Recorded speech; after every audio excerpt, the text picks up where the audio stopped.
Hi guys నమస్తే welcome back to style మామ YouTube channel. So నేను రీసెంట్ గా మన బిగ్ బాస్ కి పోయిన గురించి బిగ్ బాస్ తతాంగం పట్టాంగం చెప్పాలనుకుంటున్నా.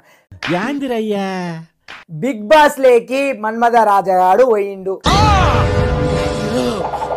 ఆ వీడియోలు కూడా నా దాంట్లో మస్తు మస్తు మాట్లాడినా పెట్టినా అని సపోర్ట్ చేసిన. కానీ ఆడు మొన్న కాల్ ఎత్తకుండా ఒక కాల్ రికార్డింగ్ కూడా మాట్లాడడం జరిగింది. దేవుడు అనేవాడు ఉంటే నాకు ఓ రోజు వస్తుందిరా. మనోడే, మన ఫ్రెండే, మనకి బాగా తెలిసినోడే, మన టీంలో ఒక మెంబరే, అంతా మామూలే. బిగ్ బాస్ లోపలికి వెళ్ళి మంచిగా ఆడొస్తే చాలా అని అనుకున్నా. సరే తరలే, ఎన్నెన్నో అనుకుంటాం. కాకపోతే వాడు నాకు కాల్ లిఫ్ట్ చేయలే. నాకు అసలు దిమాగ్ ఖరాబ్ అయిపోయింది. అంటే దానికంటే ముందు అన్న మాట్లాడదాం, దీని గురించి చెప్పు, సబ్జెక్టు ప్లీజ్ పెట్టు మామ, అది ఇది అన్నోడు ఈరోజు కాల్ ఎత్తాలి అంటే ఇట్లుంటది చెప్పురే.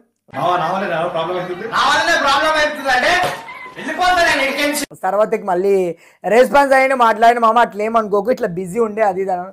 సరే ఓకే మామ, బిజీ ఉంటే ఓకే పర్లేదు, అట్లేం పట్టించుకోండి అని చెప్పిన. అంటే నేను ఒకటేసారి కాల్ లిఫ్ట్ చేయకపోతే అట్లా ఇట్లా అని నేను అనుకునే క్యారెక్టర్ కాదు. ఆల్రెడీ వాడు దానికంటే ఒక 10 సెకండ్స్ ముందర ఒక దాంట్లో మెసేజ్ పెడితే అప్పుడు వాడు ఆల్రెడీ ఉన్నాడు కదా అని చెప్పి నేను దాని గురించి మాట్లాడిన అంతే. హాయ్ అండి, అందరికీ నమస్కారం. నేను మీ డెడికేటర్ హర్షిత్. స్టైల్ మామ యూట్యూబ్ ఛానల్ని ప్రతి ఒక్కళ్ళు కూడా సబ్స్క్రైబ్ చేసుకోండి. అలాగే లైక్ చేయండి, షేర్ చేయండి, కామెంట్ చేయండి. ఎందుకంటే మీరు సపోర్ట్ ఇవ్వడం వల్ల వాళ్ళు మల్టిపుల్ వీడియోస్ చేస్తారు, మిమ్మల్ని మెప్పించే వీడియోలు చేస్తున్నారు. ప్లీజ్ సపోర్ట్ చేయండి. Thank you so much. వాడేమో దానికి అది ఇది అన్నాడు. సరే పోనీ, ఇంకా ఎవరైనా కూడా ఇప్పుడు పల్లె ప్రశాంత్ 50 లక్షలు పంచుతా అన్నాడు, పంచలే. మనం దాని గురించి ఏం మాట్లాడుతావు చెప్పు. అమర్దీప్ జెన్యున్ గా గేమ్ ఆడిండు, కొంచెం ఓకే ఓకే. వీటన్నిటి గురించి ఏం మాట్లాడాలి చెప్పు. నేను ఆ రోజు అమర్దీప్కి నేను సపోర్ట్ అంటే ఛానల్ సపోర్ట్ చేసిన. ఛానల్ నేను వర్క్ చేస్తున్నప్పుడు ఛానల్కి అమర్దీప్కే మొత్తం ఫేవర్గా చేయించిన. కాకపోతే పల్లె ప్రశాంత్ ఒక రైతు బిడ్డ, అంటే నేను ఒక రైతుని కాబట్టి కామన్గా ఇష్టం అన్న, అంతే. That's it. మొన్నటి వరకు పైసలు పంచాలంటే నాకు కూడా కొంచెం ఏదో ఇన్నర్ ఫీల్ లోపల అట్లా ఇట్లా అనిపించింది. ఇవన్నీ గిట్లా మరి ముచ్చట్లయితే.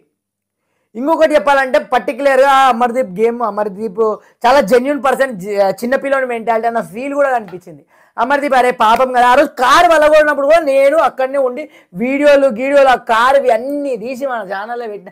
ఒక వీడియో వైరల్ అయిపోతుంటే కూడా దాన్ని ఆపేసిన. మళ్ళీ నేను మాట్లాడితే ఇంత పోతుంది, మళ్ళీ తర్వాత రేపు పొద్దున నన్ను కూడా అంటారు అరే పల్లె ప్రశాంత్ సపోర్ట్ చేసినావు కదా, సడన్గా తిట్టినావు అని అంటారు. కాకపోతే ఇది కామన్, ఏమైనా రాంగ్ జరిగినప్పుడు మనం ఎవరినైనా కూడా స్పందించడం, మన గురించి మాట్లాడడం, వీటన్నిటి గురించి స్పందించడానికి మనకు ఒక రైట్స్ ఉన్నాయి, మనకు ఒక అర్హత ఉంది, మనం మాట్లాడచ్చు. మనం మాట్లాడడానికి ఒక పర్టిక్యులర్ ఒక దాని గురించి పట్టుంది కాబట్టి మనం మాట్లాడచ్చు. That's it.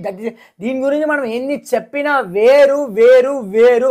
పర్టిక్యులర్గా చెప్పాలంటే నేను అమర్దీప్కి నా ఛానల్ త్రూ నుంచి 1000% సపోర్ట్ చేసిన.